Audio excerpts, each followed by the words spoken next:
अब सोच लो, एक नेता 20 साल से तुझे समझा रहा है, 20 साल से हम आपको समझा रहे हैं कि जागो तभी सवेरा है। हम 20 साल से समझा रहे हैं कि जागो तभी सवेरा है। आज भी हम समझाने आए हैं। अभी कुछ दिन पहले 11 मार्च 2022 को हाई कोर्ट ने एक आदेश दिया, भर राजभर जाति को अनुसूचित जनजाति में 2 महीने के अंदर उत्तर प्रदेश सरकार प्रस्ताव बनाकर दिल्ली भेज करके उसको पास करावे। 2 महीने के अंदर हाई कोर्ट ने आदेश दिया। किसी नेता की मां ने दूध नहीं पिलाया, चाहे वो सपा, बसपा, भाजपा, कांग्रेस, किसी दल के नेता या समाज के किसी नेता, चाहे वो विधायक रहा हो चाहे सांसद हो, किसी की औकात नहीं मिली कि वो दिल्ली लखनऊ से प्रस्ताव भिजवा दे। जब ओम प्रकाश राजभर, अरविंद राजभर को लेकर जब मैं मुख्यमंत्री योगी आदित्यनाथ जी से मिला और कहा कि हाई कोर्ट का आदेश है, इसका पालन अब क्यों नहीं करते, उन्होंने कहा कि फाइल ले आओ, पढ़ा जाए। मैं इलाहाबाद से नकल निकलवा करके हाई कोर्ट से ले आया। ले आकर के फिर मैं मिला, उन्होंने देखा तो कहा कि भाई ये उत्तर प्रदेश के बस का नहीं है, ये प्रस्ताव भेजवाने का सवाल है, तो मैं उत्तर प्रदेश से प्रस्ताव दिल्ली भेजवा दूंगा और आप भी मेहनत करो, हम भी मेहनत करते हैं, दिल्ली से भर जाति को अनुसूचित जनजाति में शामिल करा दिया जाएगा। आप बताओ, ये काम जिस दिन हो जाएगा 100 रुपए में तेरा बेटा एमए करेगा। कितने रुपए में? 100 रुपए में। तुम्हारा बेटा उत्तर प्रदेश नहीं देश में 7.5% रिजर्वेशन है। आप उस क्राइटेरिया में आते हो। हाई कोर्ट ने जो आदेश दिया है, हाई कोर्ट का जो जज आदेश दिया है, वो पढ़ लिख करके कुर्सी पे बैठा है, उन्होंने आदेश दिया है। उस आदेश का पालन कराने के लिए ओम प्रकाश राजभर सावधान रथ यात्रा लेके निकला। आप बताओ, भर राजभर जाति को अनुसूचित जनजाति में शामिल कराया जाए कि ना कराया जाए? कितने लोग चाहते हो कराया जाए? लेकिन मुझे कष्ट होता है, मुझे कष्ट होता है। आज कुशीनगर जनपद में जब मैं आता हूं या किसी जिले में जाता हूं, इतनी मेहनत के बाद भी हमको रिजल्ट नहीं मिलता है। हमको रिजल्ट क्यों नहीं मिलता? इसके पीछे आप जिम्मेदार नहीं, हमारे नेता नहीं चाहते ये लड़ाई सफल हो। हमारे नेता नहीं चाहते ये लड़ाई सफल हो। वो चाहते हैं, चाहे वो बसपा के नेता हो, चाहे सपा के नेता हो, चाहे कांग्रेस के नेता हो, चाहे किसी दल के नेता हो, वो नहीं चाहते कि ये लड़ाई यदि सफल हो गई तो उनकी राजनीति खत्म हो जाएगी। ये उनको भय सता रहा है। इस नाते हम आपसे कहना चाहता हूं, इस मुद्दे को लेकर मुख्यमंत्री से मिला। दूसरा मुद्दा हमारा था भू माफिया के नाम पर बड़े पैमाने पर गांव में रंजिश बस जो दशकों से गरीब बसा है आबादी जीएस बंजर की जमीनों पर, उसके मकान गिराए जा रहे हैं। बोलो है ऐसा कि नहीं है? मकान गिराए जा रहे हैं। इस बात को लेकर मुख्यमंत्री से मैंने मिला और मुख्यमंत्री जी से कहा कि माननीय मुख्यमंत्री जी, आप तो हेलीकॉप्टर में बैठते हो, कुशीनगर चले गए, फिर हेलीकॉप्टर में बैठे आप चले आते हो, लेकिन गांव की हालत बड़ी खराब है। उन्होंने पूछा क्या है? हमने कहा कि आपने जो भूमाफिया, जो अवैध जमीन कब्जा किया हुआ है, जो किसी गरीब कमजोर की जमीन कब्जा किया हुआ है, उसके लिए आपने आदेश दिया है कि उसको खाली कराया जाए और ग्रामीण इलाकों में गरीब जो भूमिहीन है, आप एक तरफ छत देते हो और उनका छत गिराया जा रहा है, इसको रोकने का काम आप करो। माननीय मुख्यमंत्री जी, इस काम को लेके मिला।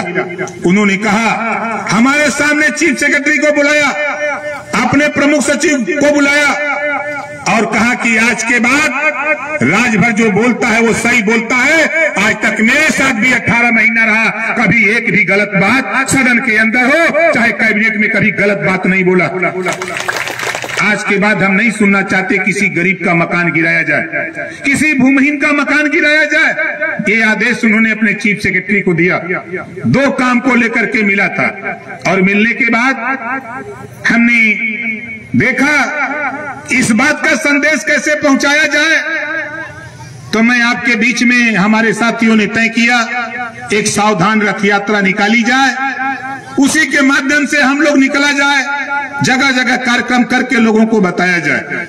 बताओ ये दोनों काम सही है कि गलत है? कितने लोगों को सही है? जरा हाथ उठाओ। सही है तो सही है ना? अब देखो हमारी बात बहुत कान खोल के सुनो। खम्मा तो हिलबे करी जबले हुरल न जाई, खम्मा तो हिलबे करी जबले हुरल न जाई। ये बेईमान नेता तब तक न मनियन जब तक इन्हें के थूरल न जाई।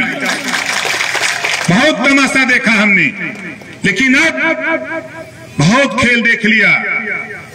और आने वाला कल मैं आपको बता रहा हूं, यहाँ जितने लोग हो इस प्रदेश में रहने वाले, इस देश में रहने वाली जो जातियां हैं, अहिर गडेरी कुनबी कोयरी भर चमार मुसर धोबी कटी पासी केवड़ बीन मला जुल्हा धुनियन सारी शेख सैयद पठान चौहान ठाकुर ब्राह्मण बनिया लाला गोड़ खरवार बिहार आरा कर्क बंसी बंजारा बहेलिया खंगार, इनकी गिनती है कहीं?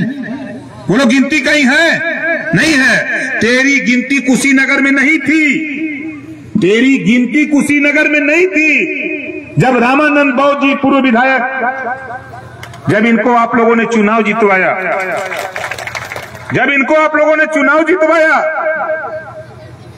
तो लखनऊ और दिल्ली के नेता हमसे पूछते थे कि कुशीनगर में भी राजभर है कहां? अब सोच लो, जब ये चुनाव जीते तब लोग सवाल करने लगे कि क्या वहां भी राजभर रहता है? हमने कहा पूरे देश में रहता है, कुशीनगर नहीं। मेरी कोशिश हुई, लेकिन शिकार अखिलेश यादव का हो गया, शिकार अखिलेश यादव जी का हो गया। नहीं तो आज हमारे पास कम से कम 20 से 25 एमएलए होते, लेकिन धन्य है अखिलेश जी, आप दुनिया को धोखा देने में माहिर हो और ओम प्रकाश राजभर को भी धोखा दे दिया। चलो कोई बात नहीं, हम तो सीखते हैं धोखा खाने के बाद। लेकिन ये जानता हूं कि सत्ता में जब रहते हैं तब याद हम लोग नहीं आते।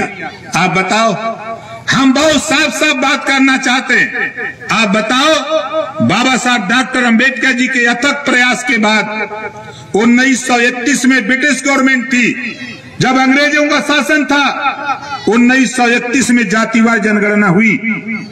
बाबा साहब डॉक्टर अंबेडकर जी ने जब संविधान लिखा तो बाबा साहब डॉक्टर अंबेडकर जी ने संविधान में व्यवस्था दिया, हर 10 साल पे जातियों की गिनती होनी चाहिए। कौन सी जाति को शिक्षा, स्वास्थ्य, रोजगार, नौकरी में उसको हिस्सेदारी मिली कि नहीं, 10 साल में अगर नहीं मिली तो उस जाति को स्पेशल व्यवस्था देकर शिक्षा, स्वास्थ्य, रोजगार, नौकरी का हिस्सेदारी देने की व्यवस्था बाबा साहब डॉक्टर अंबेडकर जी ने बनाया। लेकिन 7 दशक बीत गया साथियों, आज तक गिनती नहीं हुई। इसी नाते हम सावधान करने के लिए निकला हूं कि आप बताओ, जातिवार जनगणना होनी चाहिए कि नहीं होनी चाहिए? इस जातिवार जनगणना के सवाल पे तेरा भी नेता अगर तुझे बहकाने जाए, तेरा भी नेता तेरे बीच में जाकर अगर गलत बात बोले तो उस नेता को बैठा के चाय पिला के पानी पिला देना। अगर गलत बोले तो माताओं बहनों झाड़ू और बेलना उठा लेना, उसको वही बैठा के समझा देना, वही समझा देना कि एक तरफ नेता लड़ रहा है हमारे लिए और तुम 500-2000 रुपए के चक्कर में, 1000-2000 रुपए के चक्कर में तुम समाज को धोखा दे रहे हो। इस नाते उनको बताने की जरूरत है। आजादी के 75 साल बीत गए। हम जिस विद्यालय प्रांगण में हैं, हम यहाँ के प्रधानाध्यापक, यहाँ के अध्यापक, हम पूरे परिवार को धन्यवाद देता हूँ कि आपने यहाँ कार्यक्रम करने के लिए अनुमति दी। इसके लिए हमारे जिलाध्यक्ष लोग डर रहे थे, हमारे यहाँ के नेता, ये लोग बहुत डरते हैं। आप लोग भी डरते हैं? कौन कौन नहीं डरता? जरा हाथ उठाओ। आप लोग नहीं डरते हो ना? लेकिन ये नेता लोग डरते हैं कि मुकदमा हो जाएगा, जेल चले जाएंगे। जेल गाइन बदे बनल की कुकुर बदे?